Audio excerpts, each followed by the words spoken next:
If you only have 5 days to spend in Key West, planning an itinerary can be surprisingly tricky. You got island hopping, snorkeling, sunset celebrations, and fantastic food, and about 1 million tourist traps in between. This is why I use ChatGPT to plan our perfect itinerary. In 2 weeks, we're going to Key West and we're actually going to follow exactly what it told us. Here's what it is.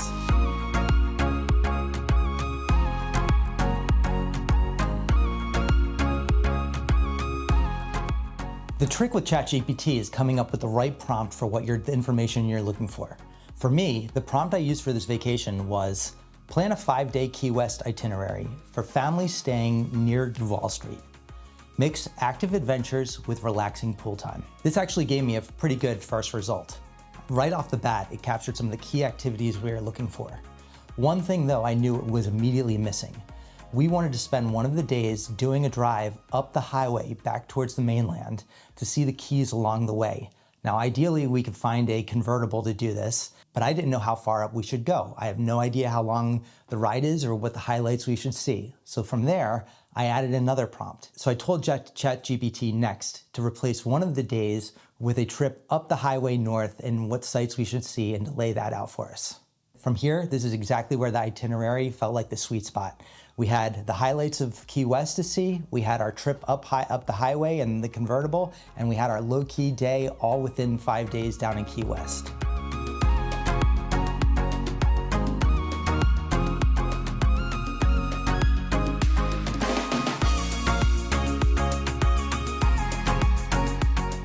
We're leaving for Key West on a Thursday. We're coming back the following Tuesday. This gives us Friday, Saturday, Sunday, Monday, full days in Key West. Our first day on island, we're actually gonna take our car and drive up the Keys. This is one of the highlights of the trip for us, and we wanted the perfect car to do it. We landed on a convertible Bronco in baby blue, which I think is going to be the perfect car for this trip. We're picking up the car rental on Thursday when we land right at the airport. This gives us a little bit of time to go to the grocery store, get the lay of the land, drive a little bit around Thursday evening before our big drive up the highway on Friday. On Friday, we have the whole day saved to do this drive up. Our goal is Isla Morada, and that's about an hour and a half up the Keys from Key West. This is where ChatGPT really shined. It actually pointed out stops all along the way. 7 Mile Bridge, Bahia Honda State Park. Then all culminates with lunch at Isla Morada. One of the things I liked about ChatGPT helping us plan out this part of the trip was it gave us good guidelines of what was going to be too far and what was just right for our day trip. Rather than spend the whole day trying to push towards a destination just sitting in the car, it helped us constrain the trip to only go to Isla Morada versus try to push further to Key Largo.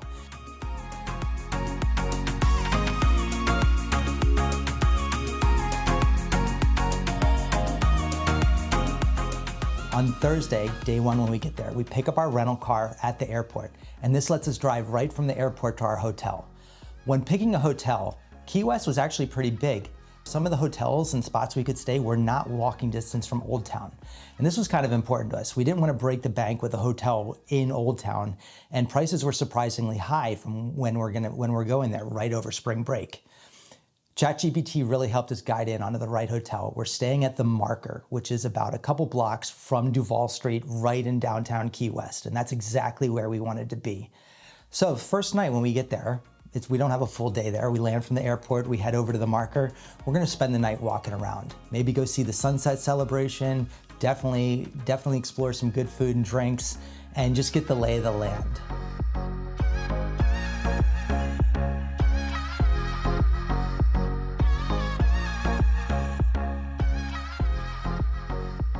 On that first night in Key West, we might head over to Mallory Square to see the sunset celebration. And this is like apparently a uniquely Key West activity that on Key West, a lot of people gather, street performers, food vendors, crowds, to all celebrate the sunset, which you can see right on the water.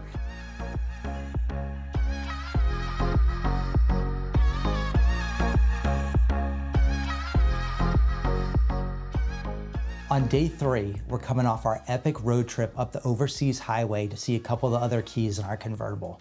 We're likely gonna need a little bit of downtime. We're gonna leave the itinerary a little bit open to figure out what kind of flow we want that day. A couple things on our list that are local attractions include The Fort Zachary Taylor Historic State Park. This is a great place where you can just rent some snorkeling gear or a chair on the beach and just float around at your own leisure and do some snorkeling. Another one, the Key West Butterfly and Nature Conservancy. Apparently this is a really cool place to see a bunch of different butterflies. Another option, we might rent a kayak or a paddleboard and paddle around the mangroves. We might charter a boat to take us parasailing or out to a reef where we can do some snorkeling in a spot that you can't access right from the beach.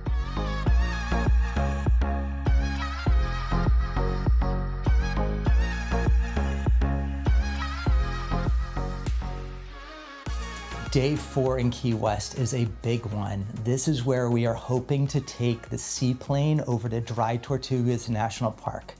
Dry Tortugas National Park is about 70 miles off the coast of Key West. And if you look at the Florida Keys, how they come down off of the bottom, off of the southern tip of Florida, they actually continue. Key West is not the last key. Dry Tortugas is on an island that continues the island chain off of the Keys, and it's actually an old military installation. The military installation is long gone, but the fort remains, and the only way to get to this island is either by boat or seaplane. The boat ride will probably be a little too long for what we can handle, so we want to take the seaplane. The problem is we didn't book the seaplane early enough.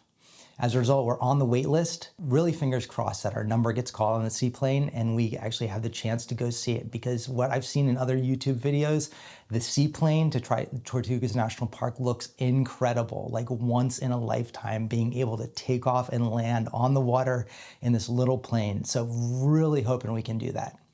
If the seaplane doesn't work out, we're probably going to do another all-day adventure like snorkeling or island hopping and with a chartered boat. So there's a couple options we have here, and I think snorkeling, fishing, something on the water will be just as fun as going to Dry Tortugas. So we got a couple backup plans if the seaplane doesn't work out, but really fingers crossed. Let me know in the comments if you've heard about the seaplane too. People say it's a life-changing experience.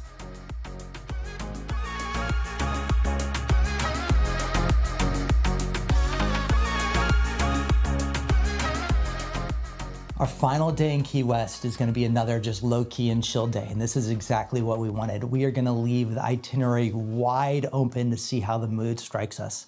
Do we want to just hit the pool in the morning and then do some shopping in the afternoon? Do we want to go maybe see the Butterfly Museum in the morning and then do some pool time in the afternoon?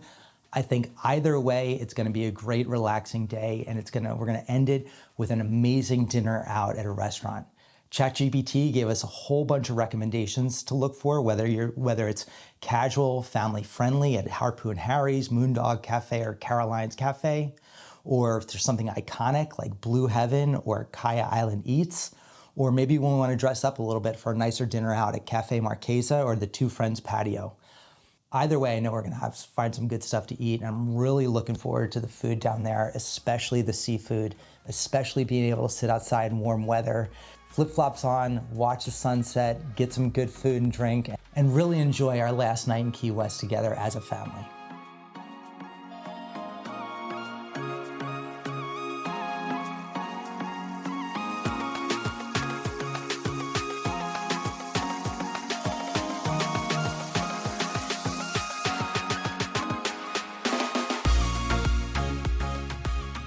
I'm really looking forward to going to Florida, getting a break out of this winter cycle, finding some warm weather, and I'm really looking forward to seeing a new place for the first time, Key West. Planning a trip with ChatGPT was surprisingly effective.